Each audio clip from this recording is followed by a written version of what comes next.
자, 오늘 우리에게 주신 말씀 중에 대조적인 두 나무 이야기가 나옵니다. 하나는 사막에 있는 떨기나무 같은 인생, 또 하나는 물가에 심어진 나무 같은 인생이 있다고 본문은 우리에게 가르쳐 줍니다. 같은 나무라도 사막의 떨기나무 같은 인생은 저주받은 인생이고, 물가에 심어진 나무는 복받는 인생이라는 것이죠. 같은 사람인데 정말 복된 인생을 사는 사람도 있고, 평생을 공고하게 살다가 죽은 사람도 있잖아요. 우리 모두는 물가에 심겨진 나무가 되어야 될 줄로 믿습니다. 이 본문 말씀에서 우리가 준 교훈이 세 가지예요.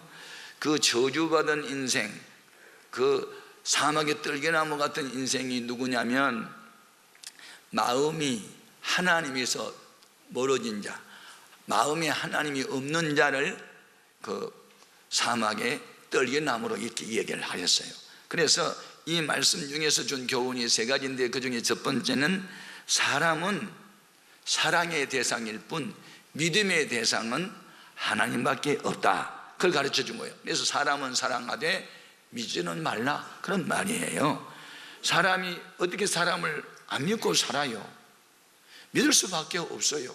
이거는 의존적 존재입니다. 아이가 태어나면 하여튼 10살까지는 부모님의 돌봄이 절대로 필요합니다. 나이 20세까지도 부모의 돌봄이 필요합니다. 아니 20세가 넘어서 성인이 돼도 부모 돌봄이 필요해요. 예. 공부하는 학생은 선생님을 의존하게 되고, 여행하는 사람은 안내자를 의존하게 되고, 병든 사람은 의사를 의존하게 되고, 억울한 사람은 변호사를 의존할 수밖에 없어요. 또 나이 들어서 기력이 쇠해지면 싱싱한 젊은 아들, 딸을 의지할 수밖에 없어요. 그래서 우리 인간은 의존적 존재, 사회적 존재라고 말하는 겁니다. 그런데 믿을 수밖에 없는 사람을 믿었더니 그가 나에게 도움을 주는 것이 아니고 나에게 상처를 주고, 나를 병나게 만들고 번뇌에 빠지게 만들고 나를 죽음으로 끌어가는 사람도 있단 말입니다. 안 믿을 수도 없고, 믿으면 또 상처고, 그게 인간이거든요. 자, 오늘 우리는 인생을 살면서 우리 주위에 성폭행, 가정폭력, 마약 사범, 사기하는 사람들, 이런 사람들로 인해서 얼마나 사람들이 힘들어하는지 모릅니다. 또 국가적으로는 국가의 정체성을 흔들고 근간의 뿌리를 흔들고, 북한 공산주의가 원하는 적화 통일의 앞장을 서고, 이런 사람들 때문에 나라 전체가 어수선하고 힘들어지는 것이죠. 예. 자, 그래서 오늘 우리가 인생은 인생인데 어떤 인생이냐? 사막의 떨기나무 같은 인생으로 살 것이냐? 물가에 심긴 나무처럼 그렇게 살 것이냐? 자, 여러분, 이 세상에 하나님을 떠난 사람일수록 사람을 더 의지합니다. 권력, 군사력, 재력을 의지합니다. 그런데 그것을 의지하는 결과는 저주라는 것이죠. 자, 5절 말씀 같이 읽어봅니다. 여호와께서 이와 같이 말씀하시되 무릇 사람을 믿으며 육신으로 그의 힘을 삼고 마음이 여호와에게서 떠난 그 사람은 저주를 받을 것이라. 예. 마음이 여호와에게서 떠난 것이 죄의 근원입니다. 모든 죄는 하나님을 떠남에 있습니다. 물 떠난 고기, 뿌리 뽑힌 나무처럼 되어버린 거예요, 인생은요. 그러니까 죄는 뭐냐? 죄는 하나님이 정한 영역을 벗어나는 것입니다. 하나님이 그어놓은 선을 넘어서는 것입니다. 그것이 죄입니다. 죄의 문제가 해결되지 않고는 절대로 인간은 행복자가 될 수 없어요. 그러면 이렇게 하나님을 떠남으로 범죄한 사람의 결과는 어떻게 될까? 6절입니다. 같이 읽어봅니다. 그는 사막의 떨기나무 같아서 좋은 일이 오는 것을 보지 못하고 광야 간조한 곳 건건한 땅, 사람이 살지 않은 땅에 살리라. 이 말은 무슨, 떨기나무는 보셨어요?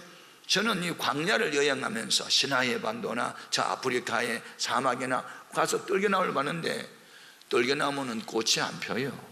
열매도 없어요. 그냥 가시가 얼마나 큰지, 가시에 찔리면 그 독성이 있어가지고 막 사람이 골마 터지기도 하고, 이 세상에 이 가시 같은 인생이 있잖아요. 부모의 가슴에 못질을 하고 자식의 가슴에 상처를 주고 친구를 배신하고 사기치고 이런 사람들, 광야의 가시나무 같은 사람들 아니겠어요? 그 왜 그러지요? 그 범죄의 원인, 마음이 여호와에게서 떠나서.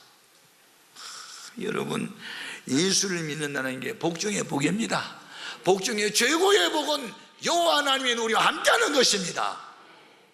주님이 우리와 함께 하시면 마귀는 힘을 잃고 주님 우리 곁을 떠나면 내 생명은 헛되는 것이죠. 그래서 오늘 여러분, 사람을 그냥 사랑하십시오.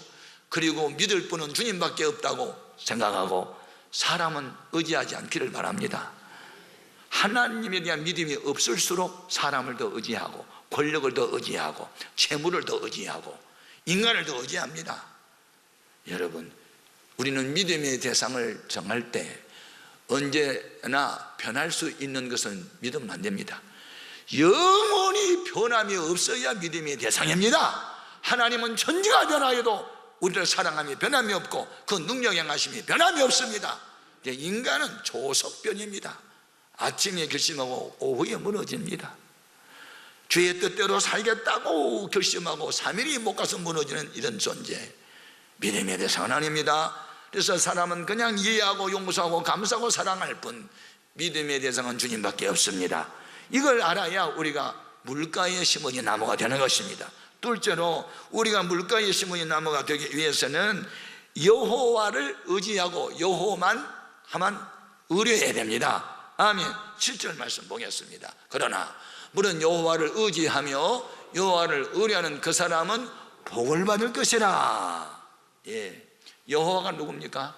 스스로 계신 분, 자존자라는 뜻이고요, 언약 이행자라는 뜻입니다. 하나님에 대한 호칭이 많잖아요. 하나님, 그것은 엘로힘이란 말을 번역한 것인데 스트롱, 강한 자, 능한 자, 올마이티, 전능자라는 뜻입니다. 그러나 여호와라고 하는 말을 주장하면은 약속 이행자라는 뜻이고, 주라는 말은 역사의 주인, 생명의 주인이라는 뜻을 강조합니다. 우리가 믿는 하나님은 한 번 약속한 것은 반드시 지키신 분이십니다. 우리가 무엇을 믿습니까? 하나님의 약속을 믿습니다. 그 약속대로 되어집니다. 여러분, 하나님을 알고 나를 알면 다 아는 것입니다. 하나님이 다윗을 사랑하는 이유가 있습니다. 하나님을 정확하게 알았습니다. 여호와는 누구냐? 선한 목자고 나는 누구냐? 그의 기르시는 양이다. 이것이요 그의 신앙 고백이었고, 그렇게 믿으니 여호와 하나님이 그를 평생에 떠나지 않고 함께 하셨습니다. 여러분, 우리가 하나님께 복을 받으려면 여호와가 누구냐? 나의 선한 목자고 나는 철부지한 어린 양이라. 그분이 내 곁을 떠나면 나는 죽는다. 주님이 나와 함께 할 때는 안전하다. 그렇게 믿어야 합니다. 자, 시편 23편 1절 이하 같이 읽어봅니다. 여호와는 나의 목자시니 내게 부족함이 없으리로다. 그가 나를 푸른 불밭에 누이시며 쉴만한 물가로 인도하시는 도다. 내 영혼을 소생시키시고 자기 이름을 위하여 의의 길로 인도하시는 도다. 아멘. 제가 이번에 밴쿠버에 가가지고 교회하신 분들을 많이 만났는데 그 중에 한 분 선교사, 나이가 지금 81세 된 안경수라고 하는 선교사님을 만났습니다. 이분이 집회를 마치고 나니까 은혜 받았습니다 목사님, 제가 선물 하나 드리고 싶네요. 주세요. 그랬더니 이런 책을 하나 줬습니다. 안경수 지음 내가 만난 예수님. 제가 이 책을 이제 한국으로 돌아오는 비행기 안에서 읽으면서 제가 은혜를 많이 받았어요. 이분이 지금 나이가 81세인데 우리나라 군 출신입니다. 대령 출신. 이분이 이제 은퇴를 하고 캐나다로 이민을 가서 선교사가 됐는데 지금도 이 블루 한인타운 한국 식품 가게 앞에서 지금도 전도를 합니다. 여기 81세인데 그렇게 건강해요. 이 입가에 미소가 있고 음성은 부드럽고 태도는 친절하고 얼굴은 해처럼 밝아요. 이분이 이제 이 간증서 서신입니다. 이게 간증책이에요. 자기가 어떻게 예수 믿고 어떻게 살아온 이야기 쭉 썼어요. 근데 자기는 육군 대위 때 처음 예수 믿었답니다. 그리고 중령 계급장을 달고 그때 자기가 완전히 거듭을 났는데 자기에게 도전을 주는 한 장군이 있었답니다. 사단장이었던 나히필이라고 하는 장군이었대요. 그러면서 1970년도에 있었던 이야기를 썼어요.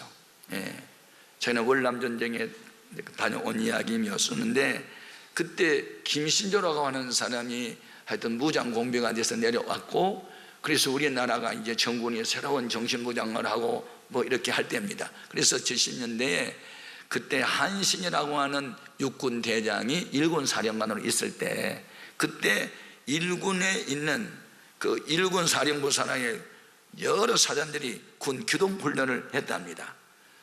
그걸 이제 마쳤을 때 고 박정희 대통령께서 그 장성급들을 다 한자리에 불러 모아놓고 수고들 했다고 하면서 저녁 만찬을 이렇게 배설을 하고 자, 한 잔씩 하자. 그리고 이제 술병을 친히 들고 쭉 이렇게 한 잔씩 장군들에게 술을 따라주니까 각하 감사합니다 하고 별 4개 다는 그 사령관도 감사하다고 두 손을 받아 들고 고맙다고 인사를 하는데 별 하나를 달고 있는 나히필이라고 하는 이 서단장이 각하 저는 예수 믿기 때문에 술 마시지 않습니다. 죄송합니다. 그리고 술을 안 받았대요. 그러니까 고 박정희 대통령이 이렇게 바라보니 따라합시다. 진짜구만. 자, 옆에 사람하고 이렇게 바라보면서 진짜구만. 진짜 네가 같은 얼굴 한번 보라. 화를 낸 게 아니고 이 감히 어디서 거절하는 거야 그렇게 하지 않고 진짜구만. 그리고 그냥 지나갔답니다. 내가 이 기사를 읽으면서 가슴이 찌릿함을 느꼈어요. 따라합시다. 진짜구만. 그런데 자기 그 사관 학교 동기들은 이미 소장이라는 계급을 다 달고 사단장을 했는데 이분은 진급에 누락이 돼가지고 준장 별 하나를 달고 있을 때랍니다. 그러니까 이분의 의식에는 내가 별을 2개 달고 3개 달고 그게 중요한 게 아니고 나는 술을 마시지 않는다. 크리스찬은. 그래서 크리스찬의 가치를 진급의 가치보다 귀하게 여겼다 그 말입니다. 그래서 곧바로 그 이후에 소장 진급했답니다. 그런 이야기를 쭉 쓰는 거예요. 야, 멋있다. 예수를 믿으면 저렇게 믿어야지. 그리고 자기도 그런 예수를 닮아가는 그 장군을 자기도 닮고 싶어서 그때부터 열심히 전도했다는 얘기를 쭉 쓴 거예요. 저는 그런 기사를 읽으면서 같은 예수를 믿어도 저렇게 야무지게 확실하게 분명하게 자기 정체성을 드러내고 그렇게 믿으니 주위 사람들이 도전을 받고 가슴이 뜨거워지고 존경의 대상이 되고, 그래서 그분이 사단장하고 구리에 있을 때 청군 신자화 운동을 펼치는데 가장 많은 사람을 전도했답니다. 그 장군이. 그 부대의 대부분 사람이 다 교회로 돌아왔다는 거 아닙니까? 이런 사람을 가르쳐보는 큰 나무, 높이가 120m까지 자라는 엄청난 아람들이 나무, 물가에 심긴 나무, 그렇게 말을 하는 거예요. 할렐루야. 자, 8절 말씀을 또 얘기했습니다. 보면 그는 물가에 심어진 나무가 그 뿌리를 강변에 뻗치고 더위가 올지라도 두려워하지 아니하며 그 잎이 청청하며 가무는 해도 걱정이 없고 결실이 그치지 아니할 것이미로다. 여기 분명히 물가에 심겨진 나무도 가뭄을 맞이할 수 있다는 겁니다. 뙤약빛에 뜨거운 태양 열기를 받을 수 있다는 겁니다. 그래도 걱정이 없는 것은 다른 지역은 다 물이 없어 말라 죽어가도 물가에 심겨졌기 때문에 뿌리가 강변에 뻗침으로 그 생수를 공급함으로 걱정이 없다는 거 아닙니까? 여러분, 하나님과 깊은 사귐, 깊은 교제, 하나님과 소통, 이것이 복인 줄 믿습니다. 그래서 오늘 우리는 이 물가에 심겨진 나무 같은 인생은 주야로 하나님 말씀을 묵상하고 주야로 엎드려 기도하고 하나님과 관계를 깊어 그런 관계를 맺어갈 때 부족함이 없는 복을 주십니다. 시편 1편 다시 또 읽어봅니다. 복 있는 사람은 악인들의 꾀를 따르지 아니하며 죄인들의 길에 서지 아니하며 오만한 자리에 앉지 아니하고 오직 여호와의 율법을 즐거워하여 그의 율법을 주야로 묵상하는도다. 그는 시냇가에 심은 나무가 철을 따라 열매를 맺으며 그 잎사귀가 마르지 아니함 같으니 그가 하는 모든 일이 다 형통하리로다. 이 물가에 심겨진 나무가 계속 열매를 맺기 위해서 세 번째 준 교훈이 있습니다. 그것은 뿌리를 강변에 뻗쳐야 합니다. 아멘. 8절 상반절 또 읽겠습니다. 그는 물가에 심겨진 나무가 그 뿌리를 강변에 뻗치고, 뿌리가 뽑혀서 하늘로 향하고 그러면 그 나무 죽습니다. 뿌리는 분명히 땅속으로 내려야 하고 땅속이라도 그 뿌리가 강변으로 뻗어 있어야 가뭄이 와도 걱정이 없습니다. 저 로스앤젤레스 공원에 가면 커다란 아름드리 나무 3개가 있습니다. 그 나무가 그렇게 클 수 있었던 이야기가 거기에 또 기록해 놨어요. 200년 전에 LA 지역에 대지진이 났답니다. 그런데 밑에 반석인데 반석이 쪼개진 거예요. 그 쪼개진 반석 틈 사이로 뿌리가 내렸어요. 그러니까 그 밑에는 생수의 강이 흐르고 있었어요. 그 생수의 강이 흐르고 있는 데까지 나무 뿌리가 내려가니까 아란들이 나무가 된 거예요. 오늘 우리는 누구하고 손을 잡아야 되느냐면 하나님하고 손을 잡아야 됩니다. 우리 인생의 의식, 이 인생의 뿌리가 늘 하나님을 의식하고 살아야 돼요. 왜냐하면 하나님은 생수의 근원이십니다. 그 생수의 근원 되신 예수님께서 누구든지 목마른 자는 내게로 와서 마시라. 나를 믿는 자는 그 배에서 생수가 강같이 흘러나리라. 아멘. 여러분 마음속에 생수의 강이 넘쳐나기를 바랍니다. 이 생수의 끊임없이 솟구치도록 하기 위해서는 어떻게 해야 되는가? 우리는 하나님 말씀을 취하는 묵상할 뿐만 아니라 말씀에 의한 기도를 쉬지 말아야 합니다. 현대인들은요 지식은 많습니다. 컴퓨터를 딱 열고 탁 치면요 지식은 홍수처럼 쏟아집니다. 그런데 여러분 홍수가 날 때 마실 물이 없단 말 들어보셨습니까? 지식은 많은데 인간을 점점 자유하게 하고 치유를 하고 행복하게 만드는 생수가 없는 거예요. 평안이 없어요. 기쁨이 없어요. 제가 이번에 캐나다에 가서 참 많은 걸 배웠어요. 캐나다는 살기 좋은 나라였습니다. 태어나면서부터 18세 고등학교 졸업할 때까지 국가가 다 책임집니다. 져줍니다. 그리고 의료시설, 보건시설 잘 때 가지고 어떤 병이든지 다 국가가 고쳐줍니다. 치료해 줍니다. 의료비가 없어요. 미국과 다르더라고요. 미국은 의료비가 비쌌는데 캐나다는 의료비가 하나도 없어요. 국가 가서 다 해주는 거예요. 그리고 65세가 딱 되면 아파트 다 줘요. 한 사람당 가장 낮은 돈이 $1,500. 우리나라 돈은 한 150만 원은 그냥 노인만 되면 다 주는 거예요. 이미 가고 싶죠. 그런데 놀라운 사실이 하나 있습니다. 제가 집회를 하다가 몸이 아프신 분들, 약으로도 잘 안 고쳐진 그런 분은 기도하면 고쳐지니 기도 걸 사람 앞으로 나오라 하니까 왜 이렇게 많은 사람이 나옵니까? 어디가 아프십니까? 제가 폐말기암 환자입니다. 어디가 아프셔서 나오셨어요? 저는 간암 환자입니다. 저는 위궤양을 앓고 있습니다. 저는 불면증입니다. 저는 우울증에 걸려 있습니다. 저는 관절입니다. 왜 이렇게 환자가 많냐고요. 내가 그걸 뭘 느꼈을까요? 와, 복지국가, 다 국가가 책임져주는 나라, 부자 나라. 그런데 아픈 사람은 여전히 있네. 뭘 깨달았어요? 여러분, 캐나다나 미국이나 뭐 덴마크나 어디 살기 좋은 나라 따로 있는 게 아니고 주님이 다스리는 나라가 최고 좋은 나라입니다. 여러분 마음에 하나님의 평강이 있고 하나님의 능력이 있으면 되는 거지요. 아멘입니까?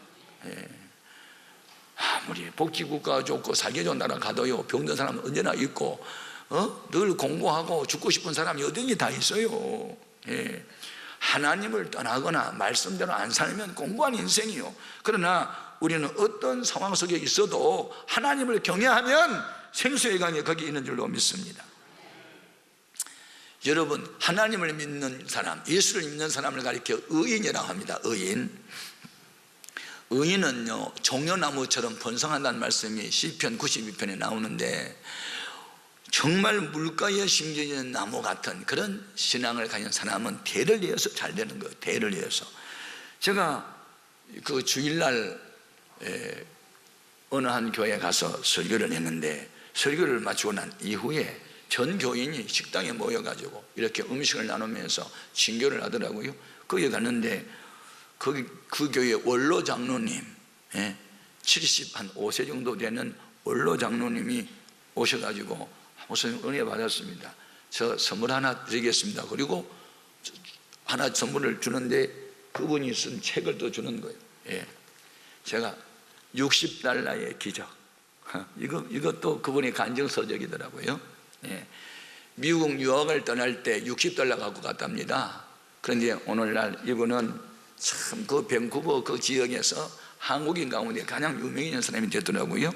거기에 가가지고 한국인들은 최초로 공인 회계사가 된 거예요, 그곳에서.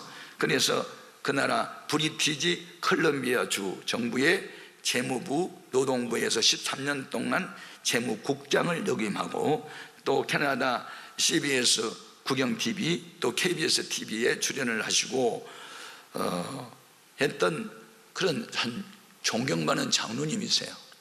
그런데 그분이 쓴 책을 쭉 읽어봤거든요. 그랬더니 그의 부친은 연희 전문학교를 졸업하고 또 그 할아버지 때부터 믿어서 3대째 믿더라고. 아버님도 장로, 자도 장로님, 그리고 자기 어머니는 간호학교 교장, 뭐 하여튼. 그런데 우리나라 초대교회 신자 중에 가문이에요. 그래서 이 책을 가만히 읽었어요. 그런데 이분이 오늘날 이렇게 어디를 가든지 주의 이름을 높여드리고 어디를 가든지 복음 전하는 데 앞장서고, 근데 그분이 지금 주석하고 있는 교회가 47년 전 자기가 유학생 때 등록한 교회를 지금도 섬기고 있더라고요. 그러니까 밴쿠버의 한인교회가 처음으로 생긴 게 1966년도였답니다. 그 교회에 처음 생길 때 이분이 개척 멤버예요. 그런데 한 교회에서 47년 동안 지금 섬기고 계신 거예요. 그러면서 거기에 장로님으로 봉사를 많이 하는데, 그렇게 자기가 믿음 안에 살 수 있었던 이유는 아버지의 신앙의 유산이었답니다. 아버지가 믿음이 좋아서 가족끼리 모여놓고 늘 불렀던 찬송이 아침 해가 돋을 때였답니다. 우리 같이 한번 불러볼까요? 1절만. 아침 해가 돋을 때. 반주 한번 해요. 아침 해가 돋을 때 만물 신선하여라. 나도 세상 지날 때 햇빛 베게 하소서. 주여 나를 보우사 세월 허송 안고서 어두운 세상 지낼 때 햇빛 베게 하소서. 자기는 이 찬송가에서 꿈을 꾸게 되고 비전을 가졌다 합니다.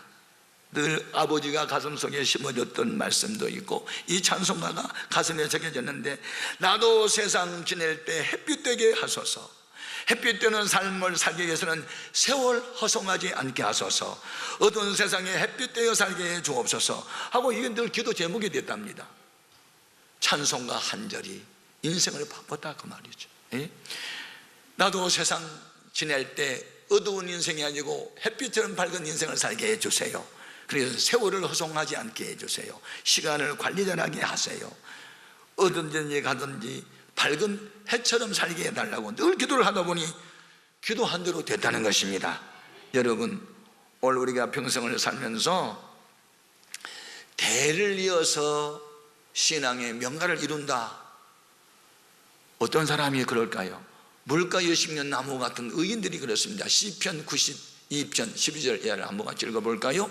의인은 종려나무같이 번성하며 레바논의 백향목같이 성장하리로다. 이는 여호와의 집에 심겼으며 우리 하나님 뜰 안에서 번성하리로다. 그는 늙어도 여전히 결실하며 진액이 풍족하고 잎이 청청하니. 할렐루야. 나이는 숫자에 불과합니다. 75세, 81세 된 장로님을 만났는데요, 그렇게 건강해요. 그렇게 밝은 표정이에요. 자신만만한 거예요. 교만이 아니고 하나님이 나와 함께 한다는 의식이 그를 지배하니까 여러분에게도 이 같은 은혜가 있기를 바랍니다. 여러분, 우리 모두 나무 같은 인생, 가시나무처럼 살 것입니까? 물가에 심겨진 과목처럼 살 것입니까? 우리는 이제 사람을 의지하다가 상처받지 말고 주님만 의지하고, 주님만 의뢰하고, 주님만 따라가고, 주님만 사랑하고, 그리고 사명에 매여서 살면 우리는 평생 하나님의 영이 함께 하심으로 무슨 일을 만나든지 형통케 하실 것이고, 평생 천국이 우리 마음을 지배하게 될 것이니 그 같은 은혜가 있기를 주님의 이름으로 축복합니다. 기도하시겠습니다.